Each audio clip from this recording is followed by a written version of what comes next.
Imagine an empire that stretched from the windswept steppes of Mongolia to the fertile valleys of Persia, an empire whose armies moved faster than anyone thought possible and whose conquests left entire cities in ruin. Genghis Khan, the man behind this unstoppable force, is often remembered as a brilliant strategist and a fearsome warrior. Yet the stories of what his generals did to noblewomen in the lands they conquered reveal a darker, far more haunting side to his campaigns. These were not mere collateral casualties of war. They were carefully orchestrated acts of power, control, and terror, carried out against women who held social and political influence in their own societies. Women whose fates were seized and decided by men thousands of miles away. The history of these women is often overshadowed by tales of sweeping victories, legendary battles, and the rise of the Mongol Empire itself. But the accounts that survive in Persian, Chinese, and Mongol chronicles are chillingly clear.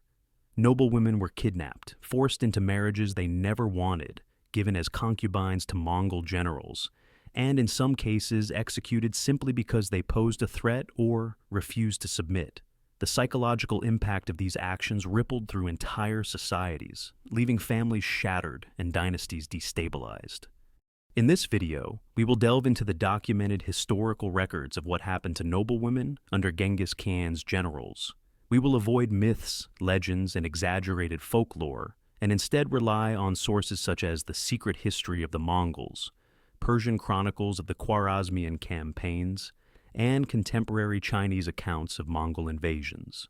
By examining the strategies and brutal realities of Mongol warfare, we will uncover the harrowing experiences of the women caught in the crossfire of empire building, showing how the Mongols' rise to power was achieved not only through military genius, but also through calculated terror and ruthless exploitation of the vulnerable. Even in the context of medieval warfare, where violence and conquest were common, the treatment of noblewomen by Mongol generals stands out for its systematic cruelty. It was not only a question of survival on the battlefield, it was a deliberate means to dominate, intimidate, and control entire populations. The story of these women challenges the glorified image of Genghis Khan as merely a brilliant conqueror, revealing the profound human cost of an empire built on fear and absolute obedience. By the end of this video, you will understand not just the scale of the Mongol conquests, but also the intimate and terrifying consequences of those campaigns for women of high status, whose lives were irrevocably transformed or destroyed by the ambitions of a man and his generals. To understand the fate of the noblewomen caught in the path of the Mongol armies, it is essential first to grasp who Genghis Khan was, the extraordinary military machine he created, and the strategies that allowed him to conquer an unprecedented portion of the known world. Born around 1162 as Temujin on the harsh steppes of Mongolia, he endured a childhood marked by poverty, betrayal, and tribal conflict. These early experiences forged a man who would rise not only through personal resilience, but also through an extraordinary understanding of human psychology and military organization. Temujin unified the fractious Mongol tribes under his leadership, and was later proclaimed Genghis Khan, universal ruler. In 1206, his vision extended far beyond the steppes. He sought to bring the vast and diverse civilizations of Asia under his command, and he did so with a combination of strategy, terror, and innovation that was unlike anything the medieval world had ever seen. Mongol armies were meticulously organized and ruthlessly efficient. Soldiers were divided into units based on tens, hundreds, thousands, and tens of thousands, creating a hierarchical system that allowed for rapid communication and maneuvering across vast distances. This military structure, combined with the Mongols' unmatched horsemanship and adaptability to different terrains, made them nearly unstoppable. Cavalry units could cover 60 to 100 miles in a single day, often striking cities before their defenders could mount an organized response. But it was not just speed that made the Mongols effective. It was their use of psychological warfare. Genghis Khan and his generals understood that terror could be as powerful as the sword. Tales of entire populations being massacred or cities burned were deliberately exaggerated and spread in advance, prompting some cities to surrender without a fight, while others were destroyed as warnings to those who resisted. Generals played a critical role in this system, operating almost as extensions of Genghis Khan's will. They were entrusted with absolute authority over their units, including decisions about the treatment of civilians, prisoners, and captured property. Within the context of these campaigns, noblewomen often became pawns in a brutal system designed to assert dominance over newly conquered territories. Generals were tasked with ensuring loyalty, extracting tribute, and, when necessary, punishing resistance in ways that would resonate as lessons across entire regions. Because Mongol law placed a high value on loyalty and obedience, those in positions of command were permitted and even encouraged to exploit captured populations in ways that reinforced Mongol authority. This combination of speed, military discipline, and psychological manipulation allowed the Mongols to conquer vast empires in a remarkably short time, from the Khwarezmian Empire in Persia to the Jin dynasty in northern China. While battles and sieges were the most visible expressions of Mongol power, the subtler, more insidious aspects of their campaigns, abductions, forced marriages, and executions, were equally strategic. In essence, the Mongols recognized that controlling the social fabric of a conquered region was just as crucial as controlling its cities and resources. Noblewomen, as pillars of social and political influence, were directly implicated in this strategy. Understanding this context of organized, systematic conquest and terror is essential to comprehending the specific fates that awaited noblewomen under the command of Genghis Khan's generals. When the Mongol armies swept across the lands of their enemies, the consequences for ordinary men and women were catastrophic, but for noblewomen, the consequences were uniquely brutal and calculated. Unlike commoners, who could be killed, enslaved, or forced into labor with some level of unpredictability, noblewomen were targeted specifically because of their social status, their political significance, and the potential leverage their families represented. The Mongols understood that women of rank were not merely civilians.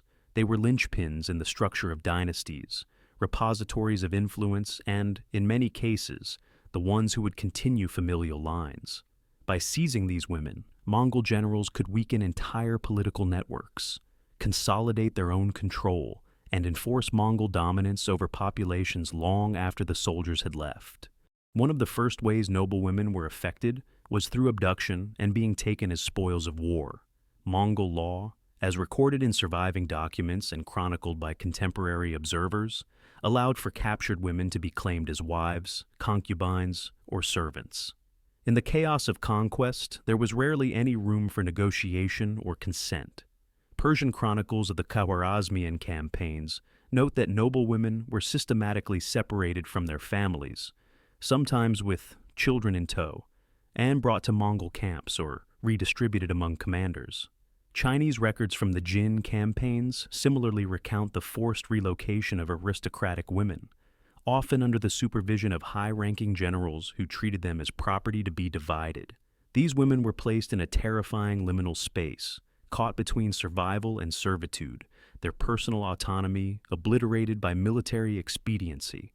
Forced marriages were another primary tactic, deployed strategically to cement Mongol control over newly conquered regions.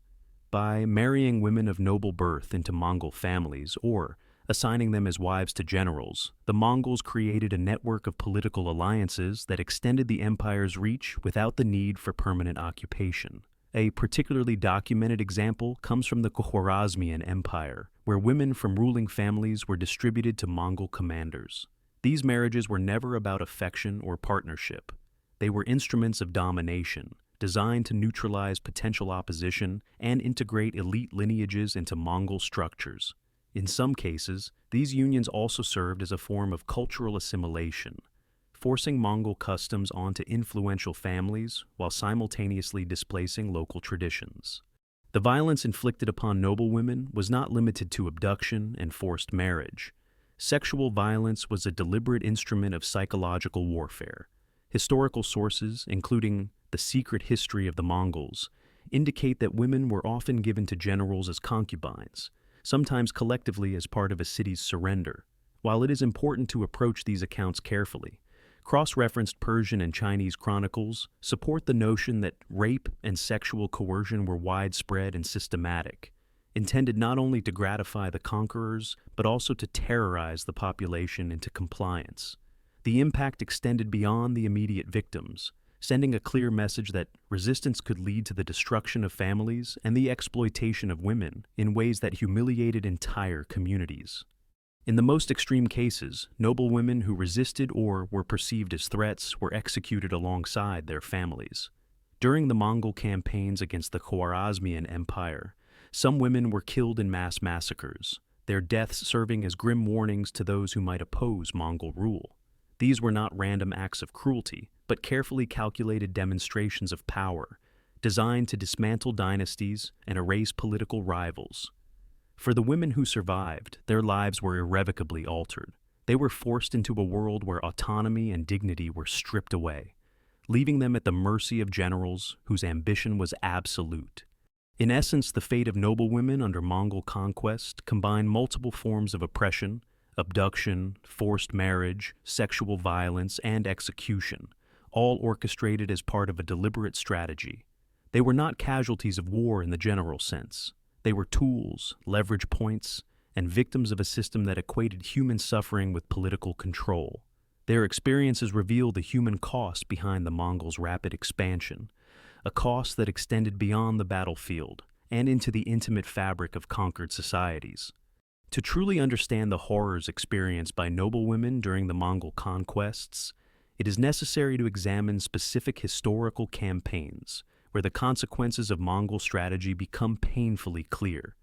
These accounts are drawn from Persian, Chinese, and Russian chronicles, and they reveal not only the scale of destruction inflicted by Genghis Khan's generals, but also the calculated ways in which noblewomen were seized, manipulated, and often destroyed as part of military campaigns. One of the most extensively documented cases comes from the Mongol invasion of the Khwarezmian Empire between 1219 and 1221. The Khwarezmian state, which stretched across modern-day Iran, Turkmenistan, Uzbekistan, and Afghanistan, had initially provoked Genghis Khan through diplomatic insult and the killing of his trade envoys. In response, Mongol generals executed one of the swiftest and most devastating campaigns of the early 13th century Persian chroniclers, including Juvaini, provide detailed accounts of the fate of the nobility. Cities were razed, male populations massacred, and noblewomen were forcibly abducted. These women were often distributed among Mongol generals, sent to distant regions as part of the spoils of conquest, or used to forge alliances within the Mongol hierarchy. One particularly chilling account describes how entire families of the Khwarezmian elite were annihilated, with women either killed or enslaved, highlighting the dual role of terror and utility in Mongol strategy. In northern China, the campaigns against the Jin dynasty similarly reveal the systematic targeting of women of status. The Mongol invasions, beginning in the early 13th century, saw cities fall after sustained sieges, and surviving inhabitants were often taken as captives. Aristocratic women were specifically singled out to become concubines or to be married into the Mongol leadership. Chinese sources recount how the Mongol armies would separate men from women, killing or enslaving men deemed capable of military resistance and selecting women for redistribution. These women were used as instruments of political control, their forced marriages serving as tools to integrate conquered elites into Mongol systems and prevent uprisings. Beyond the immediate personal suffering, these actions destabilized existing social hierarchies, as women who had previously wielded influence in their communities were forcibly removed from familiar networks and thrust into a system designed entirely for the benefit of their conquerors. Accounts from other regions, such as Kievan Rus' and parts of Central Asia, further illustrate that these practices were not isolated incidents, but a consistent feature of Mongol expansion. Russian chronicles describe how, during the Mongol invasions of the 1230s, women of noble birth were seized from cities and towns and sometimes transported hundreds of miles eastward. Though these campaigns occurred after Genghis Khan's death, they reflect the enduring practices established by his generals, demonstrating that the systematic abduction and exploitation of elite women was institutionalized within Mongol military culture. Across these campaigns, certain patterns emerge clearly. Noblewomen were first identified for their political and social value, then removed from their communities, often against their will, and finally assigned to Mongol generals or assimilated into Mongol households in ways that served strategic purposes. While men were often executed or enslaved for labor, women were treated as both trophies and instruments of psychological warfare, used to assert dominance over populations and consolidate Mongol control over newly conquered territories. These historical examples reveal the horrifying intersection of gender, power, and war in the Mongol conquests, highlighting a dimension of Genghis Khan's empire that is often overlooked in broader narratives of military genius and empire building. The deliberate targeting of noblewomen was not merely incidental, it was a strategic component of conquest. The Mongols recognized that by controlling the lives of elite women, they could control dynasties, influence political succession, and instill fear in populations in a way that extended far beyond the battlefield. In examining these cases, the personal suffering of the women involved is inescapable, but so too is the larger pattern of Mongol strategy. Conquest was as much about psychological domination and social engineering as it was about military victories. Understanding the treatment of noblewomen by Genghis Khan's generals requires looking beyond individual acts of cruelty and considering the broader strategic objectives behind them. These were not random or impulsive decisions. Every abduction, forced marriage, or execution served a calculated purpose within the Mongols' military and political framework. The Mongols were masters of psychological warfare, recognizing that conquering a territory militarily was only half the battle. The other half was ensuring compliance, suppressing resistance, and consolidating control. Noblewomen, due to their social, political, and dynastic significance, became central instruments in this strategy. One key purpose was instilling fear and preventing rebellion. The Mongols understood that terror could be more effective than armies when it came to subduing populations. By abducting or executing the women of prominent families, they sent a stark and horrifying message to the men and remaining civilians. Resistance could result not only in death, but also in the permanent loss of families, honor, and social status. The psychological impact of such acts was profound, rippling through generations and often deterring uprisings before they could even begin. Cities and regions learned that surrender, even under unfavorable terms, could sometimes protect lives, but refusal or defiance carried consequences that reached into the most private corners of society, directly affecting women and children. Another strategic goal was weakening political dynasties. Noblewomen were often central to the continuity of power in their societies, as they could influence heirs, manage estates, and uphold social and familial networks. By forcibly removing these women, or using them as tools for intermarriage with Mongol commanders, the Mongols effectively disrupted local lines of authority. A princess married off to a Mongol general was no longer in her native court to influence political outcomes, provide counsel, or organize resistance. In more extreme cases, the execution of noblewomen alongside male relatives eliminated potential rival claims to power entirely, dismantling dynasties and consolidating Mongol authority with terrifying efficiency. This systematic targeting of elite women was not collateral damage. It was a tactical move designed to restructure societies under Mongol dominance. Additionally, expanding influence through forced alliances was a deliberate part of this policy. The Mongols often used captured women to forge connections between their generals and the ruling classes of conquered territories. These marriages and placements of noblewomen created a network of dependencies, ensuring that local elites were either absorbed into the Mongol system or neutralized. Unlike traditional diplomacy, which might rely on negotiation or treaties, the Mongols used coercion and the redistribution of women to enforce compliance, making their political domination tangible, immediate, and inescapable. By controlling the intimate and domestic spheres, particularly through women who had influence over households, communities, and heirs, the Mongols extended their reach far beyond the battlefield. In essence, every act that targeted noblewomen was tied to a larger military, social, and political calculation. These were not merely acts of personal desire or unchecked brutality. They were components of a coherent strategy aimed at achieving total domination over regions and populations.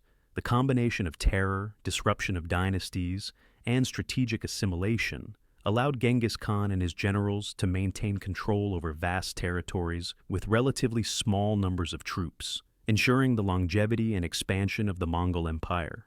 In this light, the personal tragedies endured by these women are inseparable from the larger mechanisms of imperial conquest, highlighting the devastating human cost of one of history's most expansive and relentless empires. The long-term consequences of the Mongols' treatment of noblewomen extended far beyond the immediate horrors of abduction, forced marriage, and execution. These actions left indelible marks on the societies they conquered, reshaping political, social, and cultural landscapes in ways that would be felt for generations. In many regions, the removal of elite women disrupted dynastic succession, destabilized governance structures, and eroded social cohesion.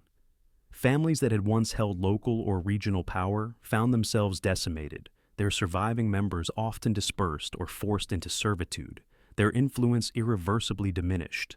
The psychological trauma inflicted by the abduction or murder of women of high status reverberated throughout communities, contributing to a pervasive atmosphere of fear and compliance that facilitated Mongol domination without the constant presence of occupying forces.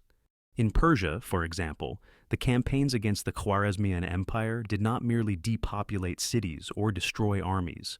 They dismantled political networks and familial hierarchies that had governed the region for centuries.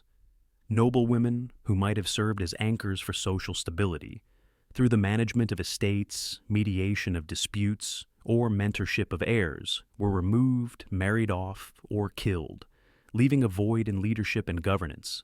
Similarly, in northern China, the abduction of aristocratic women during the Jin campaigns weakened the existing elite's ability to maintain authority, ensuring that Mongol-appointed officials, or military commanders, could consolidate power with less resistance.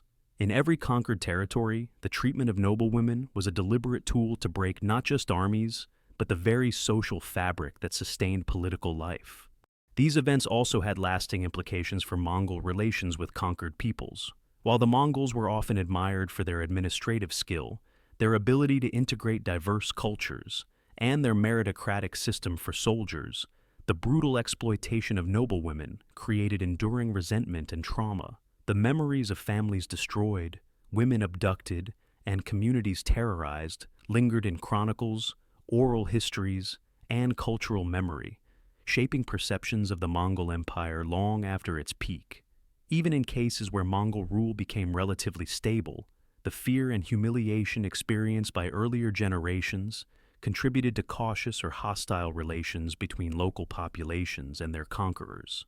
This tension illustrates the paradox of the Mongol approach.